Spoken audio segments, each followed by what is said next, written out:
La question du règne, de la domination concerne tous les hommes. Mais est-ce que les hommes dominent? Qu'est-ce qui s'est passé entre-temps? Qu'est-ce qui est arrivé? Le péché de l'homme a vendu la race humaine, l'espèce humaine, a vendu l'humanité. Au point où les hommes et les femmes qui étaient censés régner, ils sont devenus esclaves. Malgré toutes les dispositions que Dieu a prises, les hommes sont devenus esclaves. Et on peut voir des personnes être pourchassées dans leur sommeil par les animaux. Mais Dieu a dit domine sur les animaux. Il y a des personnes qui sont prises par la peur lorsque les oiseaux chantent, surtout la nuit. Pourtant Dieu a dit domine sur les oiseaux du ciel. L'homme est arrivé au point même où tu peux voir même une femme devenir poisson dans un corps humain. On dit domine sur le poisson. Et lui devient poisson. Elle devient poisson dans un corps humain. Mais Dieu a dit dominer. Et certaines personnes en arrivent, pris par la peur, au lieu de chercher solution auprès du Dieu vivant, ils vont chercher la solution auprès des puissants des ténèbres et se retrouvent à adorer la créature, les objets.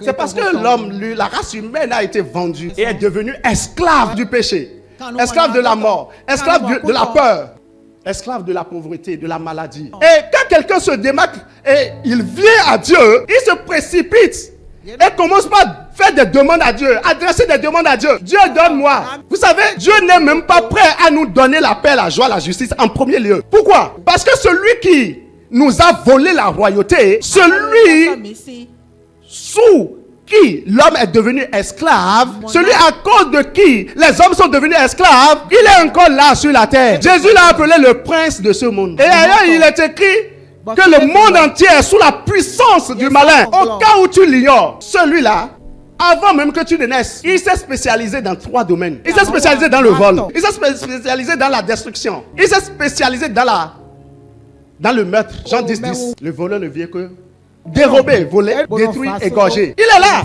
L'ennemi s'est déjà spécialisé dans le vol. Il a toutes les manières pour voler. N'as-tu pas le sentiment que quand tu demandes quelque chose à Dieu et quand tu trouves, tu as le sentiment que tu es arrivé? Mais ce n'est que question de temps. Oh, ce n'est que question de semaines, de mois, d'années. Il y a un voleur, il est spécialisé dedans. Voilà pourquoi Dieu n'est même pas prêt à nous donner en premier lieu ce que nous demandons. Dieu veut nous rétablir dans le règne. Dieu veut nous rétablir dans la domination. Il veut nous rétablir dans la royauté. Il veut faire de nous rois. Celui qui est roi, c'est lui qui peut jouir pleinement de ses droits. Il peut jouir pleinement de son héritage. Et donc,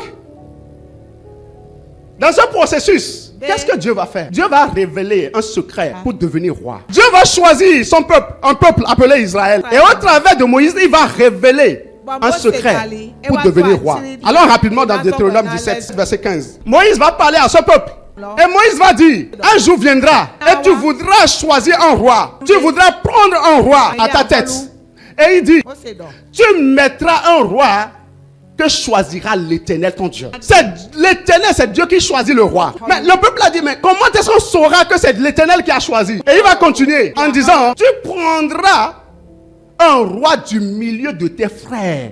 Tu ne pourras pas te donner un étranger qui ne soit pas ton frère. Ne commets pas l'erreur de donner la royauté à un étranger. La royauté, c'est une affaire de famille. Dieu veut donner la royauté à sa famille. Et donc, s'il a dit à son peuple, ça veut dire que c'est lui-même son cœur. Quand le péché est venu, le péché nous a séparés de Dieu. Parce qu'il savait que la royauté est une question de famille. Et quand Jésus va venir, la première chose que Jésus va faire se trouve dans Éphésiens 2, à partir du verset 17. Jésus est venu annoncer la paix à vous qui étiez loin, c'est-à-dire à nous qui étions loin, séparés de Dieu. Et il a annoncé la paix à ceux qui étaient proches. Israël aussi était proche, il n'était pas tout près. Donc Jésus va annoncer la paix à nous qui étions loin, la paix à nous ceux qui étaient proches. Et maintenant, qu'est-ce qu'il va faire? Car c'est par lui maintenant, Jésus, que nous pouvons aller dans la présence de Dieu par son esprit. On peut maintenant, à cause de ce que Jésus a fait, avoir accès auprès du Père. Et il dit,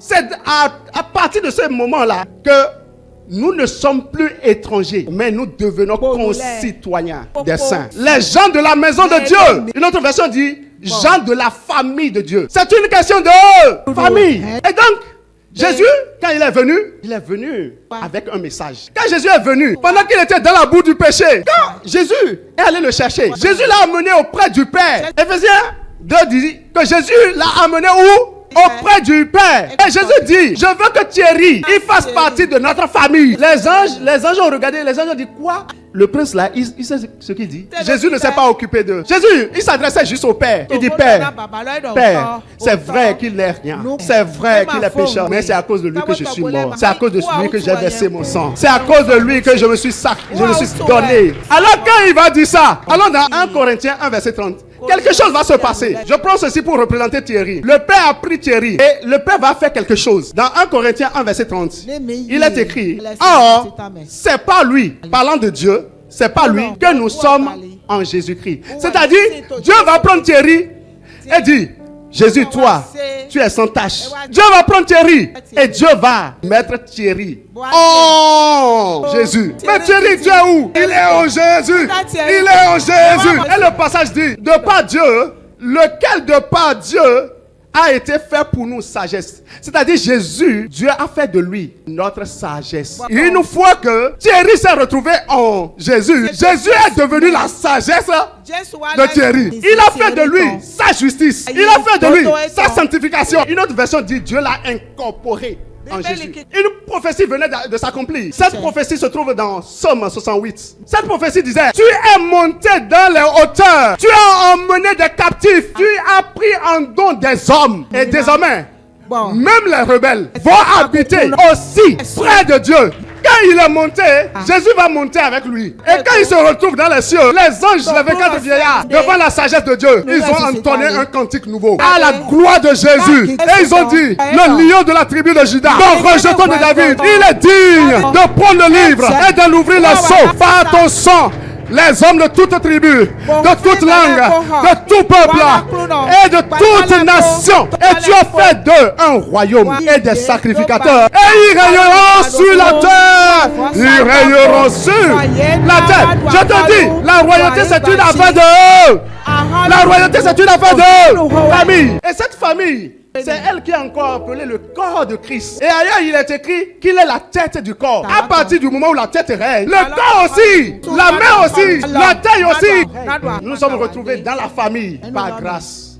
Il reste une chose. Il reste à demeurer sur le trône, à demeurer dans la famille. Voilà pourquoi Jésus pouvait dire, demeurez en moi et je demeurerai en vous. Et comment on fait pour demeurer? Jean va répondre à cette question dans 1 Jean 4. Verset 16.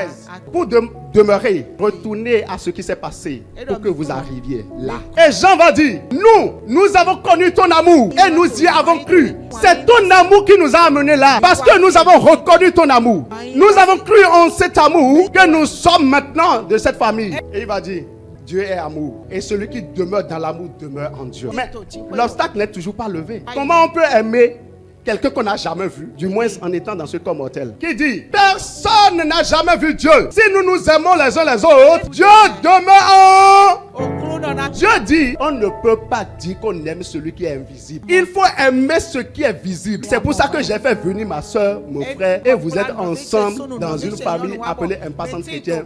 Porte nouveau. Au travers de mon frère, de ma soeur, j'apprends à manifester l'amour jusqu'à ce que l'amour devienne parfait.